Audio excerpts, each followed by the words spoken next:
천시민심의 천남수입니다. 총선이 일주일 남았습니다. 모레는 사전투표가 시작됩니다. 강원도민보 등 5개 언론사가 강원도 8개 선거구에 대한 여론조사를 실시했는데요. 춘천, 철원, 하천, 양구, 을 선거구입니다. 한기호 후보가 51.7%, 전성 후보가 32.1%로 한기호 후보가 19.6%포인트 차이로 앞서는 것으로 나타났습니다. 이 같은 차이는 오차 범위 내를 벗어나는 수치입니다. 일주일 전에 실시한 조사에서는 한기호 후보가 18%포인트 앞섰는데요. 이번 조사에서는 틈이 좀 더 벌어졌습니다. 이런 추세로 본다면 도시 지역인 춘천의 일부가 포함되어 있습니다만 접경 지역에다가 농촌 지역으로 보수적인 고령 인구가 많은 선거구의 특성을 감안한다면 한기호 후보의 우세가 이어질 것으로 예측됩니다. 적극투표 측에서는 이들 두 후보의 격차가 22.1%포인트로 조금 더 벌어졌습니다. 비례정당 지지도는 국민의 미래가 38.9%로 가장 높았고요. 이어 더불어민주연합이 16.3%, 조국혁신당은 15.1%였습니다. 원주 을 선거구입니다. 현역인 송기현 후보가 48.3%로 36.4%의 지지를 받은 김완섭 후보에게 11.9%포인트 앞서는 것으로 조사됐습니다. 이 차이는 오차 범위 내에서 벗어나는 송기현 후보의 우세로 보입니다. 일주일 전에 실시한 조사에서는요, 두 후보 간 격차가 7%포인트로 오차 범위 내였습니다만 이번 조사에서는 오차 범위 밖으로 좀 더 벌어졌다 이렇게 보여집니다. 적극 투표층에서는 송기현 52.3%, 김완섭 41.2%로 11.1%포인트 격차로 조금 좁혀졌습니다만 적극 투표층에서도 송기현 후보의 우세는 여전한 것으로 조사됐습니다. 비례정당 지지도는 국민의 미래가 30%였고요. 이어 조국혁신당과 더불어민주연합이 각각 20.2%, 19.7%였습니다. 속초, 인제, 고성, 양양 선거구입니다. 국민의힘에서는 3선에 도전하는 이양수 후보가 나섰고요. 이에 더불어민주당에서는 장군 출신인 김도균 후보가 도전장을 냈습니다. 현역인 이양수 후보가 53%의 지지로 32.6%의 지지를 받은 김도균 후보에게 20.4%포인트 앞서는 것으로 나타났습니다. 일주일 전에 실시한 조사에서는요, 이들 두 후보의 격차가 9%포인트에 불과했는데 이번 조사에서는 격차가 좀 더 많이 벌어졌습니다.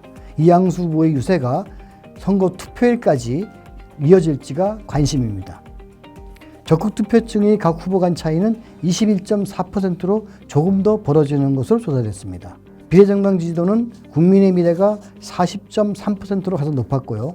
이어 조국혁신당과 더불어민주연합이 각각 16%, 14.6%로 뒤를 이었습니다. 홍천행성 영월 평창선거구입니다. 현역인 유상봉 후보가 51.5%로 32.8% 지지를 받은 허필용 후보에게 18.7%포인트 앞서는 것으로 나타났습니다. 일주일 전에 실시한 조사에서는 유상범 56%, 허필용 33%로 이들 두 후보 간 격차가 23%포인트였습니다.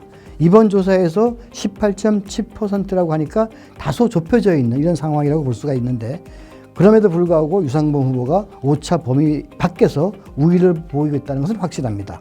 선거 막판 허필용 후보가 얼마나 추격할지가 관심입니다. 적극 투표층에서는 두 후보 간 20.7%로 차이는 좀 더 벌어졌습니다. 비례정당 지지도는 국민의 미래가 40.1%로 가장 높았고요. 조국혁신당과 더불어민주연합이 각각 15.1%, 13.7%로 뒤를 이었습니다. 이번 조사는 강원도민보 등 5개 언론사가 K인서트에 의뢰해서 지난 3월 30일부터 4월 1일까지 선거구당 400명을 대상으로 전화 면접 조사를 실시한 것이고요. 조사 개요는 화면을 참조하시면 됩니다. 자세한 사항은 중앙선거운동시민회 홈페이지에서 확인할 수 있습니다. 어제부터 오늘까지 강원도 내 8개 선거구에 대한 마지막 여론조사를 실시한 것을 분석을 했습니다. 현 시점에서 국민의힘은 강릉과 동해태백 삼척 정선 선거구, 그리고 춘천, 철원, 하천, 양구, 을 선거구, 속초, 인제, 고성, 양양 선거구, 홍천행성, 영월, 평창 선거구 등 강원도 내 8개 선거구 가운데 5개 선거구에서 우위를 보이고 있다고 볼 수가 있습니다. 이들 지역은 모두 국민의힘 현역 의원이 출마한 지역입니다. 더불어민주당은 춘천, 갑과 원주, 을에서 역시 민주당 현역 의원이 있는 두 곳에서 우세를 보이고 있는 것으로 분석되는데 다만 국민의힘 현역인 박정아 후보와 원주시장 출신인 더불어민주당 원창무 후보가 맞붙고 있는 원주 갑선거구는 초박빙, 혼전을 펼치고 있다라는 것으로 분석이 되고 있습니다. 이번 여론조사를 통해 나타난 강원도 표심은 수도권 영향을 비교적 많이 받는 지형적 특성을 갖고 있는 지역과 이 지역은 특히 중장년층이 많이 살고 있다는 특징이 있습니다. 이 지역이 어디냐? 춘천과 원주 등 도시 지역이고요. 또 노령층이 많이 살고 있는 농촌 지역이 이렇게 나눠지는데 도시 지역의 경우는 민주당이, 농촌 지역의 경우는 국민의힘이 강세를 보이고 있다라고 종합적으로 판단할 수 있을 것 같습니다. 이제 4일부터는 여론조사 결과를 공표할 수 없기 때문에 이른바 깜깜이 선거가 시작이 됩니다. 현재 강원 표심이 선거 막판에 어떤 변화가 가져올지 아직은 알 수 없습니다만 현재 강원도 판세는 국민의힘 우세 속에 민주당 현역 의원의 선전이다 이렇게 볼 수가 있겠습니다. 다만 강원도민의 특성을 볼 때 표심을 많이 숨기기도 합니다. 막상 투표함을 열면 전혀 다른 예상 밖의 결과를 보일 수도 있는 것이 바로 강원도민의 표심이었습니다. 그래서 강원도가 수상하다는 얘기도 나오는 모양입니다.